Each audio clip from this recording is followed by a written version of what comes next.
Answer my question.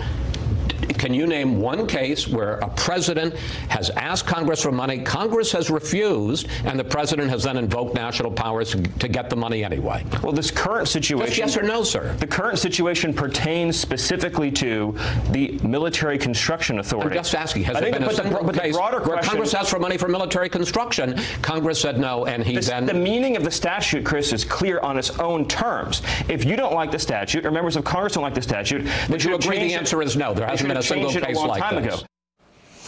You know the White House is losing when they can't even defend themselves on Fox News. Stephen Miller's appearance with Chris Wallace yesterday, ouch, further proof that Trump's national emergency declaration to build the border wall is a political ploy, and a loser at that, and one he intends to keep up for his re-election campaign. The Post reporting this, quote, Trump and his allies are attempting to make 2020 a repeat of 2016, centered on a portrayal of the nation as under siege from criminal immigrants and other dark forces, and reliant upon a diehard base of older whites in rural areas. So bleak. Jeremy and the table are back. I mean, Rick, this is, so here's like the politics of this seemed to me to be everyone you were going to get, you got, and you didn't think it was enough to win. And at least, like, you can lose, what, 10 of them? Right? Like, you can't lose very many of them. Some of them might think you're lame if after 4 years you couldn't get anything done. There's this repeated pattern where Trump has lost again and again. He negotiates with his enemies and his opponents and loses. He negotiates with his friends and loses. This is a guy who has not delivered the big things that he promised to deliver. And so the wall and immigration are a rearguard action that they can always push off. It's one more threat. It's one more day. It's one more crazy incident. And, and Stephen Miller getting just spanked by Chris Wallace was, it's glorious television because he's terrible at it. 3 times. I mean, if I want Stephen Miller's expertise, I'm going to ask about human taxidermy, not about, the wall or the law. He's a weird dude to put on TV, and even Chris Wallace was like, I'm not playing the game. You can't defend this. This is wild executive overreach. And Miller gamely slogs through it, but it is a symbol, though, of how close they have one issue that they're going to cling to until the very, very end. That's going to be immigration in the wall. It's a big signifier for a lot of their base. It's a big thing that they can keep going back to the scary caravans and the dangerous brown people coming to get them. And it'll be a trope they repeat and repeat and repeat. I think there's a real risk of the cross pressure, though, with the Trump base, because I think in the Trump base you also have people who think that Trump does what's in the military's interest. This is not. No. That Trump made this case for security interests. This actually is not. A normal president would say, like, my real success was lowering illegal crossings to 40. I mean, there's too much cross pressure. I think this issue will be something that they ultimately either have to tell a more fantastical lie about or drop. I think you're right, Nicole. And he's in such a box canyon on the thing. He can't talk himself back from the wall at this point. But he could literally.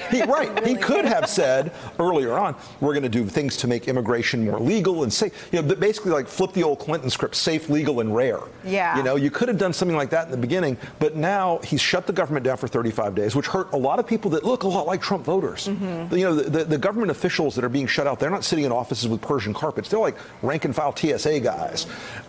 He shut the government down. He's lost to Nancy Pelosi repeatedly. He's going to keep losing on this fight. He's going to lose a lot of these legal battles. So it doesn't look to the base like the winningest winner of all winners. Right, and Ann Coulter thinks he's an idiot. And to your point, Nicole, not only does it not support U.S. military strength, it actually undermines it because the money has to come from somewhere. And Trump wants to do this illegal and unconstitutional power grab, even though it's Congress that's appropriated the money to the military. Trump's going to steal that money from the military and use it to build the wall, which has nothing to do with the military.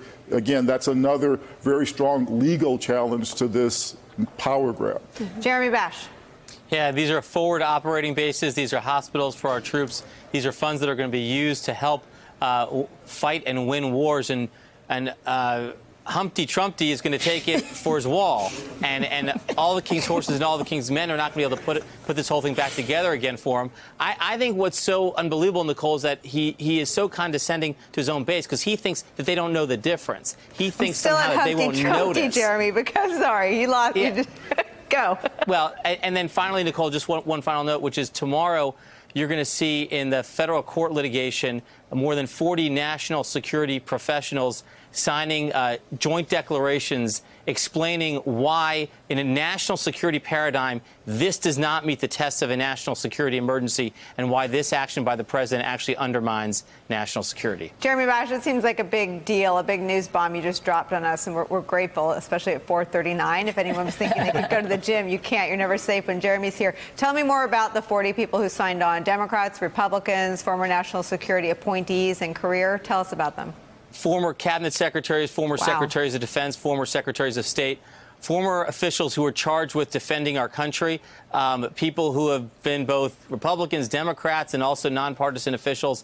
And these are individuals who feel strongly, Nicole, so strongly that they want their voice heard in the national litigation as it winds its way through our federal courts. That seems, Karine, like a big bombshell in the legal pushback to this, which should not be a partisan exercise, by the way. Republicans should actually, if they had any, what's left, should lead the charge on the legal front against what Donald Trump did. And you just brought up a really good point. So if Republicans go along with this national emergency, let's look forward a little bit more forward. What happens when the Mueller report is ready?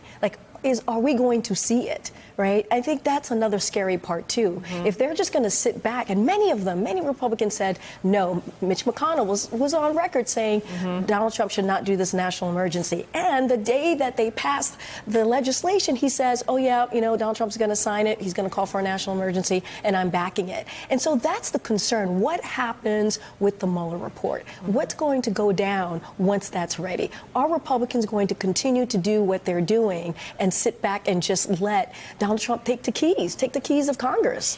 You want to make a prediction? So, again, we have a political crisis, but we also may have a legal crisis. So people think from the wall that Trump's not effective at accomplishing his agenda.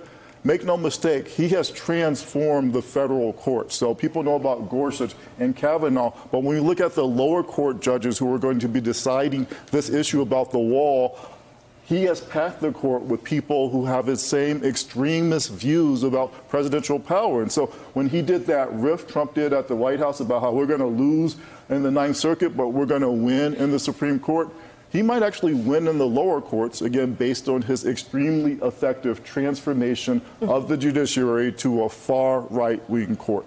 Jeremy Bash, quick last word.